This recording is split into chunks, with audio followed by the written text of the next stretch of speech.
The Senate Health Committee hearing testimony on Wednesday from Trump Surgeon General nominee Dr. Casey Means. Means faced tough questions from Democrats and even some Republicans over her views on things like vaccines, hormonal birth control, and over her qualifications and potential conflicts of interest. Means is a wellness influencer, author, and entrepreneur who has risen to stardom among the MAHA movement, and in the past has touted the benefits of so-called raw milk. Fellow Dr. Senator Bill Cassidy pressed Means right off the bat on whether she believes there's a link between vaccines and autism. We've had an outbreak of whooping cough in Louisiana, vaccine-preventable disease. Some have been scared to vaccinate their children because they've been told incorrectly that vaccines cause autism. Do you believe that vaccines, whether individually or collectively, contribute to autism? Until we have a clear understanding of why kids are developing this at higher rates, I think we should not leave any stones unturned. There's been a lot of evidence showing that they're not implicated. Do you not accept that evidence? I do accept that evidence. I also think that science is never settled. That answer received praise from some on the panel, like Senator Markwayne Mullin, who went on to bash the Affordable Care Act, prompting this testy exchange between him and Senator Bernie Sanders. As a father of 6 kids, yeah, I want to look into it. I want to know what's causing it, and I will turn over every stone. And so, Dr. Means, thank you for saying I want to turn over every stone. I'm saying let's go after it. Let's look at it. Let's question what we're doing. Let's look at the healthcare system. God forbid we change and go after and try to fix our broken system. Anyways, I ranted too long. Let's talk about some. Yes, you did. I'm sorry, I didn't ask your opinion on that. And if I cared about your opinion, I would ask you, but I don't care about your opinion. Well, you're part of the system. You're part of the problem. You've been sitting here longer than I've even been alive. Meantime, Democrats honed in on Means' reported conflicts of interest. Take a listen to this exchange she had with Senator Chris Murphy. Function Health, which is your lab testing platform, data shows that you disclosed your partnership with them less than a third of the time that you recommended their services online. Genova Diagnostics, you disclosed your sponsorship in only 2 of the 9 times that you promoted Genova. As a medical professional recommending a product, you were hiding the fact that you had a financial partnership. I would be very interested to see how your staff looked at this data. I have a strong feeling that the way in which they gather this data is done intentionally to create these claims.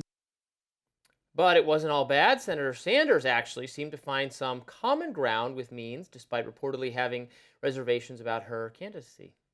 Do I understand your view is you would fight to ban TV ads of junk food?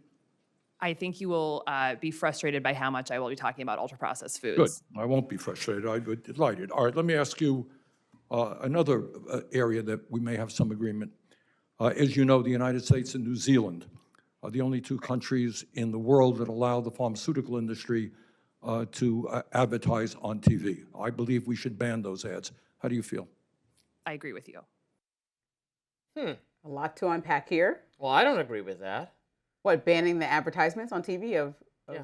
Well, do you like when they say at the beginning, I mean, at the end, da da da da, you could die, da da da, like it's just like they say that really quickly and smushed in the last 10 seconds. The First Amendment, Lindsay, doesn't care if I like it or not. It's well, speech. I'm just telling you. I just think, a lot of people see, oh wow, this drug can do all these wonderful things, and then you could die at the end, Well, that's a regulation that they have to. I know, very quickly and swoosh language and really fast on 20 times the speed. Yeah, sure. Trunvidian. Don't say any names because now we're bashing made people. up a name. It sounded very close to a real name. Is not responsible for. Talk to your doctor if you develop sudden red spots all over your nose or whatever. I think that what we like to do is take people and make them just wholly bad or wholly good. And I think that we have to just be able to pick apart some things that maybe, it's the same thing I feel about RFK. Like red dyes shouldn't be in food, I agree. And then sometimes he goes on a tangent for me. But I still have a kid and I want her to eat the healthiest options available. So I'm happy he's looking into stuff, but also don't want him to go too far. I think in some claims, the fact that she works with specific, whether it's brands in the healthcare industry or medicines, whatever she's promoted, I'll have to go through her Instagram. Whether it's been transparent or not, she has these relationships that would make her seem biased to certain brands, which obviously you have to say that you won't do as you continue to take on a federal role. I would trust that maybe like other people, she would try to do that, but I know how the government works. It's a lot of lobbying going on behind closed doors.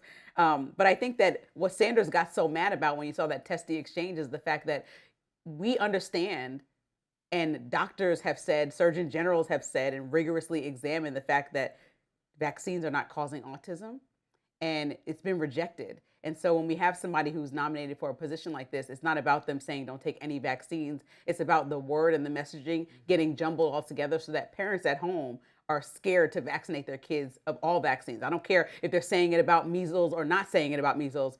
Parents get nervous about that. I know because I have a lot of parent friends. So when they hear some uncertainty coming from the top down that's not transparent and clear, that they want to look into it, then you might dissuade parents from getting vaccines, which is also causing an uptick in diseases that we largely eradicated historically. We should not dissuade parents or anyone from not vaccinating their kids for measles or the other preventable illnesses that pose a serious risk to children's health.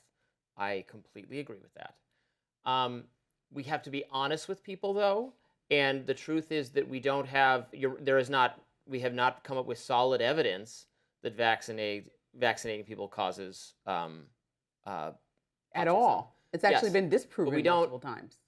Okay, but we don't have evidence to show a link.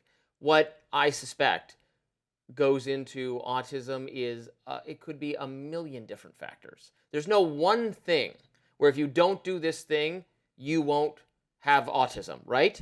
It could be that there is a small percentage of the population that is even at risk for autism for some genetic factor, and then if there's a combination of a million different environmental factors and the stars align, that's how it happens. It's not one. That's right. That's probably what it's not one thing that like, oh, if you never walked under a ladder when you were 2, you won't get autism. Like, it's not like that. It's not just one thing.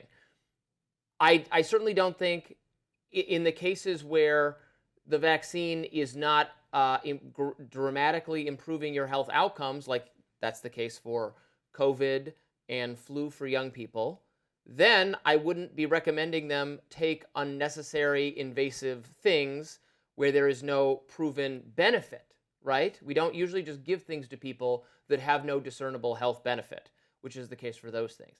Now, for measles and the other things, there is clearly a discernible health benefit. So you have to weigh that risk. So even if there was some incomprehensibly small risk of raising your potential for autism, frankly, the risk of dying of measles is so much greater that you should still, even if it did link, do you know what I mean? That's why I'm saying we got to be honest with people. Like, even if there was a risk, the risk of measles is by orders of magnitude greater.